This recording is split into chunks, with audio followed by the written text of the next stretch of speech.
이 말씀은 하나님께서 이스라엘 백성들에게 탄식으로 고백하신 말씀입니다. 내가 내게 어떻게 하랴? 내가 도대체 너에게 어떻게 했으면 좋겠느냐? 라는 주님의 탄식입니다. 이스라엘을 생각하면 하나님의 가슴이 터질 듯 하는 것 같습니다. 아주 특별한 사랑을 지금까지 부어주셨고, 더 관심을 보내주셨고, 더 돌봐주시고, 더 애지중지 하셨건만, 이 이스라엘이 하나님께 보여준 것은 너무나 뜻밖이었습니다.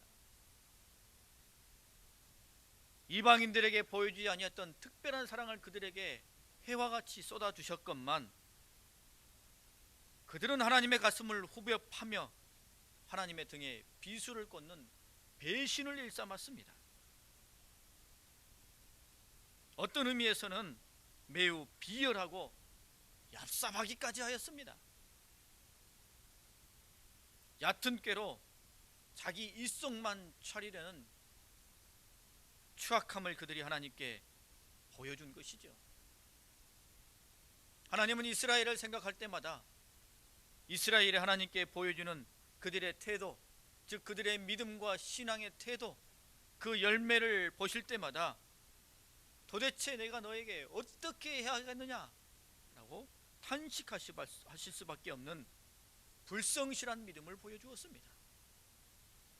하나님이 이스라엘의 믿음을 생각하면 신뢰가 가고 믿음이 가고 마음이 든든한 것이 아니라 그들의 믿음을 볼 때마다 도무지 신뢰할 수 없고 도무지 믿을 수 없는 그런 불성실한 믿음의 모습으로 가득 차 있었던 것입니다. 그래서 하나님이 이스라엘을 향하여 내가 내게 어떻게 하랴? 라고 탄식하시는 것입니다. 이스라엘이 하나님께 보여준 불성실한 모습, 그들의 이 불성실한 믿음, 첫 번째는 이들의 믿음이 있는 듯 없는 듯 하였기 때문입니다. 아예 하나님을 버리고 우상에게 가버리든지 이방으로 가버리든지 신앙을 아예 던져버리든지 분명히 할 것인데, 이 이스라엘의 믿음을 보면 이렇게 보면 있는 것 같고 저렇게 보면 없는 것 같고 도무지 알쏭달쏭 종잡을 수 없는 신앙의 태도를 하나님께 보였다는 것입니다. 여러분, 정기고가라는 가수가 부른 썸이라는 노래가 있습니다. 가수도 모르시고 노래 제목도 모르실 수 있습니다만 아마 가사는 분명히 들어보신 적이 있을 겁니다. 내 거인 듯 내 거 아닌 듯 내 거 같은 너, 알쏭달쏭 모르겠다는 거죠. 하나님이 이스라엘의 믿음을 볼 때 이와 같다는 것입니다. 있는 것 같기도 하고 없는 것 같기도 하고. 하나님이 지금까지 이스라엘에게 부어주신 사랑과 은혜를 생각해 본다면 이스라엘은 마땅히 언제 어느 때든지 신실하고 뚝심 있게 하나님을 신뢰하고 믿고 의지하며 믿음을 지키며 그 자리에 서 있어야 마땅한 모습이었는데, 이 이스라엘이 보여주는 모습은 언제든지 자기 좋을 대로의 믿음이었습니다. 그래서 하나님께서 견디다 못해 그들에게 혹독한 진노와 심판을 선포하시는 것 아니겠습니까? 분명히 하나님을 향한 믿음이 이스라엘에게 있습니다. 그런데 어느 순간에 보면 그 믿음이 순식간에 사라져버리고 보이지 않는 것입니다. 그래서 4절 말씀처럼 하나님이 탄식하시는 것이죠. 내가 내게 어떻게 하랴? 너희의 인애가 아침 구름이나 쉬 없어지는 이슬 같도다 라고 탄식하십니다. 너희의 인애가, 여기서 인애는 단순한 사랑을 뜻하는 것이 아니라 하나님을 사랑하기 때문에 당연히 따라오는 충성까지도 담고 있는 말씀입니다. 하나님을 향한 사랑이 순간적인 감정에 속해 있는 것이 아니라 절개, 지조, 일편단심 등 마음의 의지를 담고 있는 흔들림 없는 충정을 뜻하고 있다라는 그런 말씀입니다.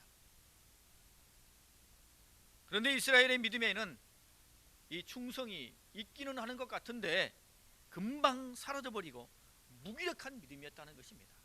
쉽게 흔들리고 변질되고 자기 입맛에 따라 이랬다 저랬다 하는 것 있는 것 같은데, 정작 필요할 때는 보이지 아니하고 아무런 능력도 되지 못하는, 그래서 도무지 신뢰할 수 없는 그런 믿음, 이스라엘이 가지고 있었던 믿음이었습니다. 그래서 하나님께서 이스라엘 믿음을 아침 구름이라고 말씀하셔요. 아침 이슬이라고 말씀하십니다.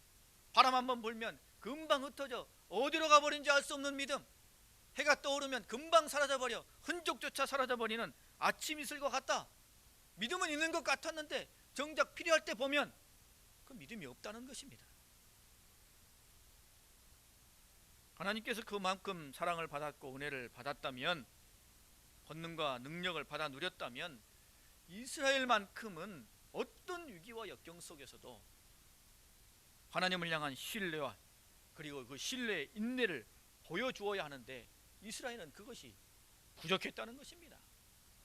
승승장구, 만사형통, 도랑치고 가재 잡고 마당 쓸고 엽전 죽고 자기 생각대로 모든 것들이 다 불려지고 아기가 딱딱 맞아지면 믿음이 있는 척 하는데, 일이 꼬이고 마음대로 되어지지 않고 어려움과 역경이 닥쳐오면 금방 하나님을 향한 믿음 뽑아내어서 헌시짝버리시 던져버리고 세상을 향해 득달같이 달려간 것입니다.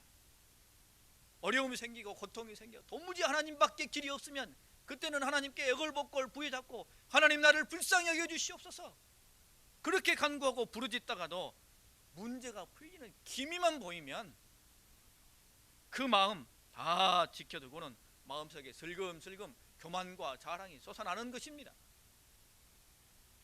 그러니 하나님 보시기에 도무지 믿을 수가 없다는 거예요.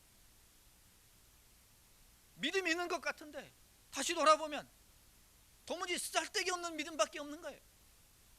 역경이 있을 때 필요한 믿음, 하나님을 향한 굳건한 믿음을 지킬 때 반드시 필요한 그 믿음, 그건 없는 겁니다. 기드온의 300용사를 생각해 보십시오.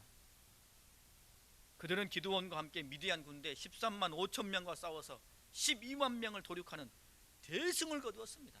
하나님의 군대지요, 권능의 상징이요, 놀라운 믿음의 상징입니다. 하지만 원래 처음부터 기드온과 함께 있었던 군사는 몇 명이었습니까? 3만 2천 명이었습니다. 이들 중에 300명만 남고 나머지는 다 돌아가고 말았습니다. 뭐 때문에요? 두려움 때문이었습니다.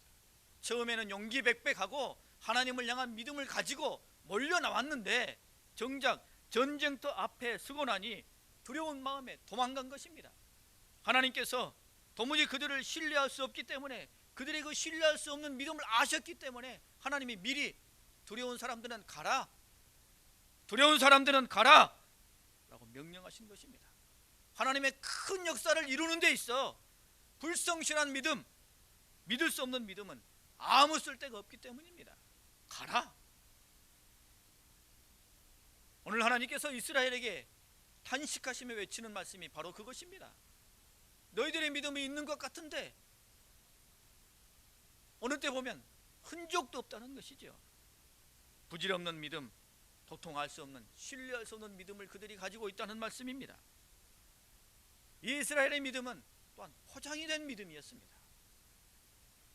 겉으로는 화려하고 장엄하고 심지어는 거룩하고 진중한 듯 하였습니다만 그 안에는 믿음이 없었습니다. 믿음이 있는 척만 한 것이죠. 믿음의 모양, 신앙의 모양만 잘 갖추고 있었지 하나님을 향한 확신, 간절한 믿음이 살아있지는 않았습니다. 하나님의 백성다운 모습은 갖추고 있었습니다만 하나님의 백성으로 살아가지는 않았다는 거예요. 그래서 하나님께서 깊이 탄식하시는 것입니다. 6절 말씀에 보면 나는 인애를 원하고 제사를 원치 아니하며 번제보다 하나님 아는 것을 원하노라 라고 말씀하셔요. 종교성은 풍부하고 종교적 활동은 왕성했습니다만 그것뿐이었어요. 화려하고 풍성한 종교는 있었지만 믿음은 없었습니다. 다시 생각해보면 이스라엘 승승장구할 때도 하나님을 향한 바른 믿음을 품고 있었던 것이 아니라 겉으로만 믿음이 있는 척 하나님 감사합니다, 하나님의 권능으로 되어진 것입니다 라고 입술로만 그것을 고백하였을 뿐이지 마음속에는 사실 교만과 자랑과 오만으로 가득 차 있었던 것입니다. 고난과 역경을 만났을 때 하나님 앞에 나와 무릎 꿇고 제사 드리고 번제를 드릴 때도 마지못해 구색을 갖추고 마치 보험 드는 듯 어느 구름에 비 올지 모른다는 그런 마음으로 이방신과 함께 더불어 마음에 다른 것을 믿는 마음으로 그들이 그렇게 믿음을 보여주었다는 것입니다. 그러니 여러분, 하나님이 그것을 기뻐하시겠습니까? 하나님이 그것을 모르시겠습니까? 사람과 사람 사이에도 포장되고 보여주기식인 요식행위에 불과한 것은 마음에 상처만 남겨집니다. 그건 도무지 감춰지지가 않아요. 하나님께서는 뭘 원하셔요? 마음을 원하십니다. 겉모양의 화려함, 장엄함, 그 속에 담겨져 있는 진심 어린 마음을 원하시는 거예요. 사무엘상 15장 말씀에 보면 사무엘이 이르되 여호와께서 번제와 다른 제사를 그의 목소리 청종하는 것을 좋아하심같이 좋아하시겠느냐? 순종이 제사보다 낫고 듣는 것이 수양의 기름보다 나으니 하고 말씀하십니다. 미가서 6장 7절 8절 말씀에 보면 사람아 주께서 선한 것이 무엇임을 내게 보이셨나니 여호와께서 내게 구하시는 것은 오직 정의를 행하며 인자를 사랑하며 겸손하게 내 하나님과 함께 행하는 것이 아니냐 라고 말씀하셔요. 천천의 수양이나 만만의 기름이 아니라는 거예요. 하나님께서 당신의 백성 이스라엘을 향하여 사랑을 베풀어 주시고 은혜를 베푸시는 것은 너희를 향하신 하나님의 사랑, 그 마음을 알아달라는 거지요. 그리고 이스라엘도 이제 하나님을 향하여 진실된 마음으로 나오기를 하나님이 기대하시는 거예요. 하나님과 사람 사이에 마음이 통하기를 원하잖아요. 하나님이 원하시는 것은 그것이었다는 거죠. 사람과 사람 사이에도 마음이 통해하는 것 아닙니까? 하나님이 우리에게 바라시는 것, 이스라엘에게 바라시는 것, 마음이 통하는 거예요. 그런데 그들은 하나님의 마음은 외면한 채 겉모양만 화려하게 하고 마음이 없는 제사를 드리고 순종과 충성이 없는 빈 마음으로 나오니 하나님이 어떻게 그것을 모르시겠습니까? 그러니 하나님께서 그들을 어떻게 보시겠어요? 그러니 오늘 이와 같이 외치시는 것 아니겠습니까? 도대체 내가 너희에게 어떻게 하랴?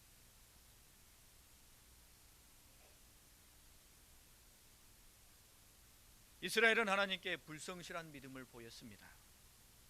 하나님이 아무리 곱게 생각해 보아도 이스라엘의 믿음이라는 게 있는 것 같기도 하고 없는 것 같기도 하고 뭔가 화려하게 장엄하게 뭔가로 가득 차 있긴 한데 그 속리를 보면 빈 껍질로만 가득 차 있으니 하나님의 마음에 답답함이 있을 수밖에 없는 것이죠.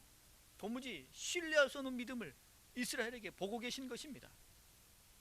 여러분, 오늘 우리의 믿음은 어떻습니까? 우리의 믿음은 살아 있습니까?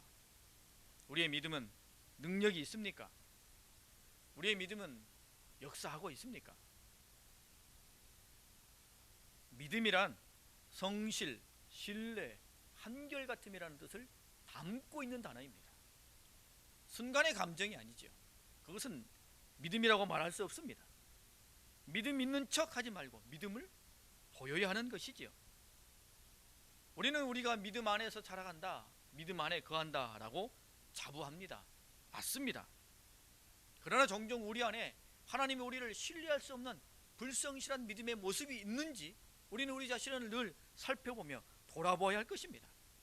만약에 우리는 깨닫지 못하고 있는데 오늘 이스라엘 백성들처럼 귀가 막히고 마음이 다쳐서 하나님이 이스라엘을 향하여 내가 도대체 어떻게 해야 되겠느냐 라고 탄식하시는데 오늘 나를 향하여 내가 도대체 너에게 어떻게 해야 되겠느냐 라고 말씀하시는데 나는 그걸 전혀 못 듣고 남의 이야기처럼 생각하고 있는지 우리는 돌아봐야 할 것입니다. 수없이 성경을 읽고 설교를 듣고 교회에 나오지만 믿음이 자라지 않고 믿음의 능력이 나타나지 않는다면 이것은 두려운 마음으로 경계할 일입니다. 내 삶의 문제, 거기에 내 믿음이 있지 아니하고 문제를 그냥 덮어버리기 때문입니다. 내 믿음이 어디에만 있기 때문이에요? 입술에만 있기 때문입니다. 내 믿음이 머리에만 있기 때문이에요. 하나님을 향한 믿음은 어디에 있어야 됩니까? 문제에 있어야 됩니다. 내 삶의 현장에 있어야 돼요. 내 입에 있어야 하는 것이 아닙니다. 머릿속에 있는 것이 아닙니다. 내가 만나는 문제 앞에, 난관 앞에 뛰어들어가 그 속에서 하나님을 향한 믿음을 부여잡고 그 믿음을 보여야 하는 것입니다. 그런데 어렵다 싶으면 그냥 덮어버리고 못 본 채 지나갑니다. 그러니 내 믿음은 항상 그 자리예요. 그러니 내 믿음은 훌륭한 열매를 맺어내지 못하는 것입니다. 문제에 뛰어들고 문제를 끌어안고 믿음으로 싸워야 하고 믿음으로 승부를 봐야 이기든 지든 그것이 진짜 믿음입니다.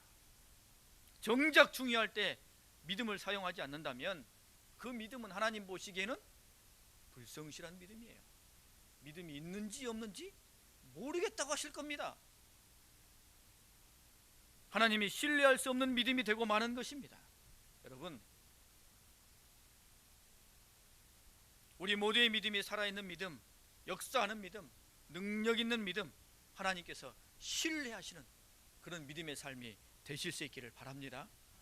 그런 믿음의 길을 살아가기 위해서 여러분, 우리는 내 삶의 모든 순간순간에 여호와께 돌아가야 됩니다. 오늘 1절 말씀에 보게 되면 우리가 여호와께로 돌아가자 라고 말합니다. 여호와께로 돌아가자. 우리도 늘 잘못된 길로 들어설 수 있고 곁길로 빠질 수 있지요. 그러니 우리의 방향, 우리의 믿음의 방향을 늘 하나님께로 고쳐 잡아야 합니다. 나는 잘하고 있으니 문제없어, 다른 사람만 잘하면 돼 라고 생각한다면 오판입니다. 오판이에요. 우리도 언제든지 곁길로 빠질 수 있습니다. 그러니 우리 삶의 매 순간순간에 우리는 우리 마음에 결단함에 품고 있어야 돼요. 어떤 때든 나는 늘 내 삶을 하나님께로 방향을 돌이키리라, 돌아서리라 마음속에 결단으로 가지고 있어야 됩니다. 교회 열심히 나오고 봉사 열심히 하고 기도 말씀 경건 훈련 열심히 하고 유익한 일이죠. 그렇기 때문에 더 우리의 방향을 하나님께로 늘 되돌리고 있어야 됩니다. 그만큼 기도하고 그만큼 봉사하고 그만큼 헌신하고 그만큼 성경 공부했기 때문에 그러기에 더더욱 방향을 잃지 않아야 안타깝지 않은 것입니다. 그렇게 열심히 믿음 생활을 해왔는데 정작 한참 가다 보니 방향을 잃어버렸어요. 내 모든 믿음의 길이 교만으로 가져 있고 외식에 가 있고 아집에 사로잡혀 있고 하나님은 저기 뒤에 어디 안개 속에 숨어 계시고 얼마나 안타까운 일입니까?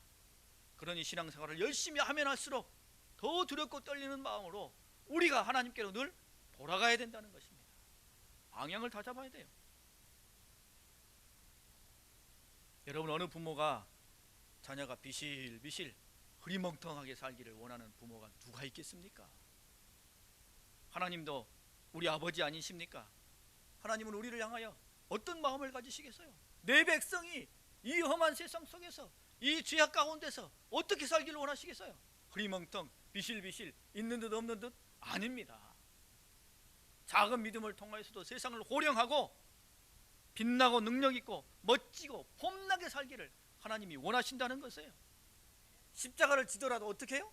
당당하게 고난과 역경을 만나도 통 크게 넘어가고 실패해서 넘어져도 허허 웃으며 다시 일어나 누구에게 나아오기를요? 하나님께 나아오기를 원하셔요. 어느 동화 작가가 자기 삶에서 경험한 일화를 이렇게 기록한 내용이 있습니다. 내용이 이렇습니다. 한 번은 기차를 탔는데 아주머니가 자기 자리를 자꾸 양보를 하더라는 겁니다. 금방 내립니다 라고 정중하게 거절을 했더니 이 아주머니가 기어코 자기 자리를 내어주고는 그 자리에 앉히는 겁니다.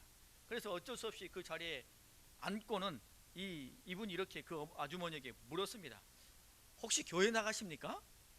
라고 물었어요. 그랬더니 이 아주머니가 손뼉을 쥐면서 아유 그걸 어떻게 알았냐고 하시면서 자기 살아온 삶을 고백을 하는 거예요. 근데 그 내용이 이렇습니다. 이분이 어느 시골의 작은 교회 집사님이신데 10년 전에 이상한 체험을 했다는 겁니다. 집안일을 아주 정신없이 바쁘게 집안일을 하고 있는데 행색이 난무한 사람이 와서는 구걸을 하더랍니다.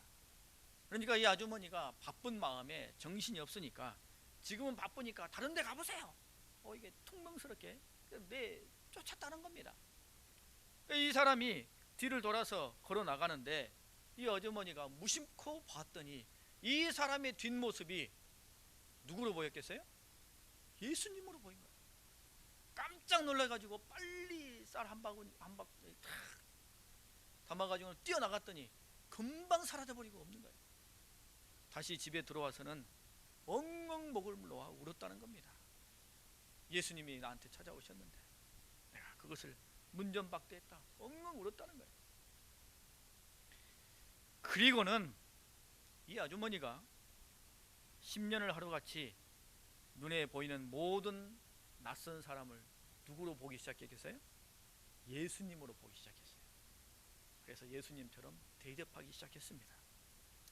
이 이야기를 다 마치고 이 아주머니가 아주 명언을 남기셨어요. 저도 아주 감동을 받았습니다. 이 아주머니가 이런 말씀을 하셨다고 합니다. 세상 사람이 다 예수님으로 보이니까 참 좋아요. 여러분, 우리는 세상 사람들 보면 뭐 어떻게 보여요? 의심하게 되죠. 자연스럽게 생겨나요. 그런데 이분은 세상 사람들이 다 예수님으로 보인다는 거예요. 그게 너무나 좋다는 거예요. 우리 인생의 방향을 어디로 잡아야 돼요? 하나님께로 잡아야 됩니다. 늘 돌이켜야 돼요. 그럴 때 우리 삶에 지금보다 더 큰 변화가 일어날 줄 믿습니다. 우리가 구원받은 것뿐만 아니라 내 삶이 행복해지고 내 주변에 있는 사람들에게 행복을 만들어주는 복의 근원된 삶을 우리가 살아갈 수 있을 것입니다. 그리고 더불어 우리는 여호와 하나님을 힘써 알아가야 됩니다. 우리의 방향을 틀었다면 이제는 하나님을 힘써 알아가야 되죠.